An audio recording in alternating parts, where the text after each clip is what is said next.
ঢাকার 14 আসন একটি উপেক্ষিত জনতা। আমাদের এখানে অধিকাংশ মানুষ শ্রমজীবী মানুষ।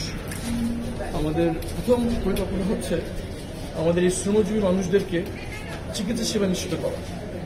দ্বিতীয়ত হচ্ছে এখানে তরুণদের জন্য আমাদের সবচেয়ে বড় পরিকল্পনা হচ্ছে তাদের খেলার মাঠ নেই, তাদের স্বাস্থ্যকরভাবে তারা তাদের অ্যাক্টিভিটি করতে পারছে না। আমাদের পরিকল্পনা হচ্ছে প্রত্যেকটি ওয়ার্ডে অন্তত একটি মাঠ নিশ্চিত করা। এবং আরেকটি বড় সমস্যা হচ্ছে আইন শৃঙ্খলার সমস্যা। মাদকের ব্যাপক বিক্রি এবং প্রকাশ্যের লেনদেন হচ্ছে এই ব্যাপারে। আমাদের একটি অন্যতম ওয়াদা হচ্ছে আমাদের তরুণ সমাজ থেকে মাদকের অভিশাপ থেকে মুক্তি রাখার জন্য আমরা একটি সামাজিক আন্দোলন গড়ে তুলব ইনশাআল্লাহ। বাড়ি মালিকদের সাথে নিয়ে, শিক্ষকদের সাথে নিয়ে, অভিভাবকদের সাথে নিয়ে আমরা একটি সামাজিক আন্দোলনের মাধ্যমে এই মাদকের অবাধ বিক্রি এবং বিতরণ আমরা বন্ধ করব ইনশাআল্লাহ। আপনার প্রতিদ্বন্দ্বী হিসাবে বিএনপি থেকে নির্বাচন করতেছে তুলিয়াপার ব্যাপারে আপনি আমার বোন সানজাদ ইসলাম তুলি ফ্যাসিবাদের বিরুদ্ধে একটি অক্টোবর কণ্ঠস্বর।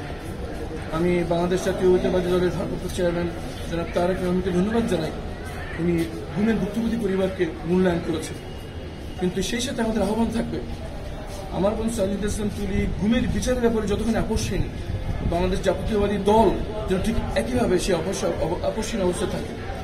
দ্বিতীয়ত হচ্ছে আমার বোন সানজাদ ইসলাম তুলিকে নিয়ে আমরা একটি নতুন ধরনের রাজনীতি প্রবর্তন করবো ইনশাআল্লাহ, যেখানে আমরা প্রতিযোগিতা করব কে কত মানুষের সেবা দিতে পারে, কে কত সৃজনশীল উপায়ে আমাদের এই মানুষের সমস্যার সমাধান দিতে পারে। এখানে থাকবে না সংঘাত, থাকবে না ব্যক্তিগত আক্রমণ এবং থাকবে না শেমিং এবং ট্যাগিং রাজনীতি।